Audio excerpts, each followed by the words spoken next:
Hello guys, विजय study point में आप लोग का स्वागत है। आज चैप्टर समांतर श्रेणी 5 के पढ़ने वाले हैं। मैंने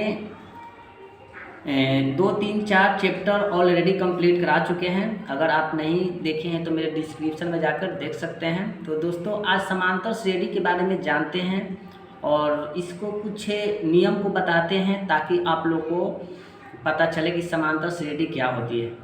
तो दोस्तों चलिए, बिना टाइम को व्यर्थ करते किए मैं अपना मैथ की दिशा में चलते हैं।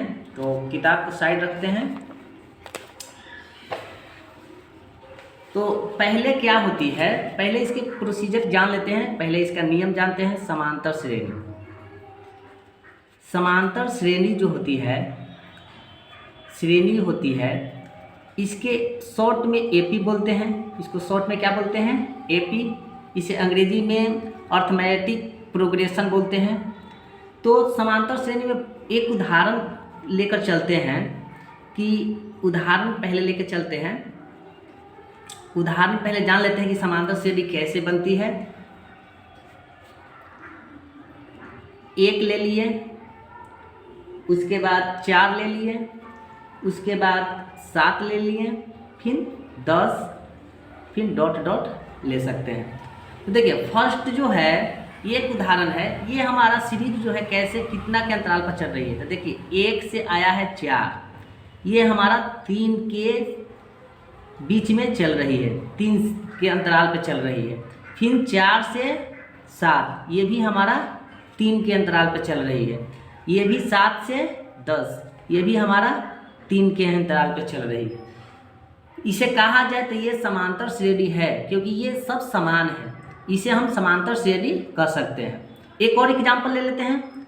एग्जाम्पल और ले लेते हैं। 2 ले लेते हैं, 2 के बाद 4 ले लेते हैं, 4 के बाद 8 ले लेते हैं, फिर 10 लिए, फिर 14 लिए, डॉट डॉट डॉट। ओके, अब इसको देखते हैं समांतर श्रेणी है ये या नहीं। तो ये सीरीज में देखिए, ये सीरीज में हमें 2 से आया है 4 पे, यानी 2 के अंतराल पर चल रहा है। फिर 4 से डायरेक्ट आ गया 8 पे, यानी ये 4 के अंतराल पे चल रही है। फिर 4 से 10 पे, यानी फिर 2 के अंतराल पे चल रही है। फिर 10 से 14, ये फिर 4 के अंतराल पर चल रही है। ये कहा जाए तो ये हमारा समांतर श्रेणी नहीं है। क्यों नहीं है? क्योंकि ये असमान है, इसका कोई समांतर श्रेणी नहीं होगा। यही चलते ये क्या हो जाएगा? असमान। इसको हम लिख सकते हैं, क्या लिख सकते हैं? असमान लिख सकते हैं। असमान श्रेणी है, इसका कोई श्रेणी समांतर श्रेणी नहीं लिख सकता है। ओके, चलिए अपने क्वेश्चन की, आई होप कि आप यहाँ तक समझ गए हैं। तो चलिए अपने फर्स्ट क्वेश्चन पे चलते हैं। तो क्वेश्चन में क्या कह रही है पहले वो देख लेते हैं। देखिए, प्रश्नावली जो है 5.1 का है, समांतर श्रेणी से फर्स्ट क्वेश्चन है। कह रहा है कि निम्नलिखित स्थितियों में से किन स्थितियों में संबंध संख्याओं की सूची एपी है और क्यों। क्वेश्चन नंबर 1 है, प्रत्येक किलोमीटर के बाद टैक्सी का किराया, जबकि प्रथम किलोमीटर के लिए किराया 15 रुपया है। प्रथम किलोमीटर के लिए किराया कितना है? 15 रुपया है। और प्रत्येक अंतरिक्त किलोमीटर के लिए किराया 8 रुपया है। चलिए इसके पहले ग्राफ से समझते हैं कि क्या कह रही है।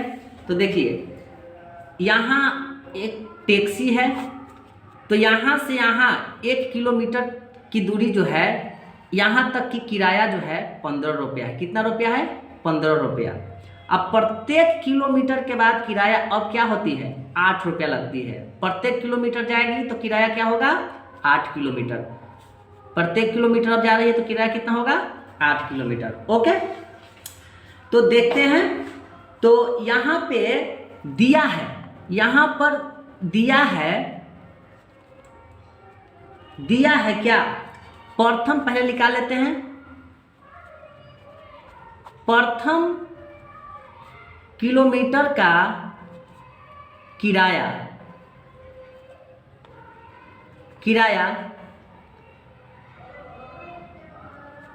15 रुपया। कितना है? 15 रुपया। यानी प्रथम किलो, यहाँ से यहाँ अगर 1 किलोमीटर की किराया जो है 15 रुपया पहले ले लिया है, तो 15 रुपया, तो इसे हम A1 मान लेंगे। तो A1 बराबर कितना होगा 15। ओके, अब देखते हैं द्वितीय, यानी द्वितीय पद। द्वितीय किलोमीटर का किराया कितना है, इसके A2 मान लेते हैं।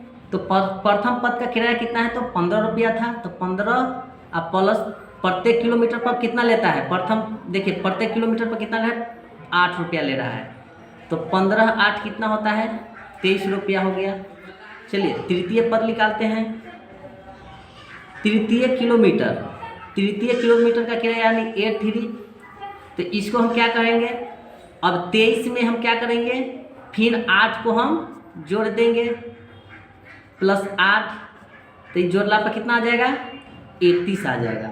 ओके, तो इसलिए सार्व अंतर क्या होगा, सार्व अंतर जो होगा D1 निकालते हैं। तो D1 का फॉर्मूला क्या होता है A2 माइनस A1। तो A2 हमारा कितना है, देखिए द्वितीय किलोमीटर का किराया कितना है 23 रुपया। तो यहाँ 23 माइनस 15 यानी हमें 8 रुपया हुआ। ओके, 8 रुपया हुआ। अब D2 निकालते हैं। तो D2 में देखते हैं, तो A3 minus A2 equal to A3 कितना है हमारा, तो A3 जो किराया कितना है 31 रुपया है।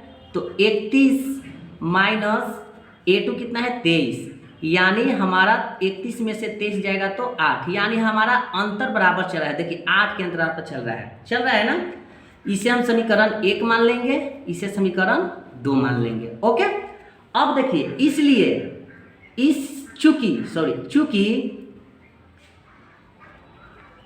सार्व अंतर समान है, सार्व अंतर क्या है समान है, इसलिए यह एक समांतर श्रेणी है। यही आपका आंसर हो गया। ओके, आई होप कि आप समझे हैं। अगर वीडियो को समझ लिए तो लाइक सब्सक्राइब एंड शेयर जरूर कीजिएगा। धन्यवाद दोस्तों, अगले वीडियो में फिर मिलेंगे। Thank you.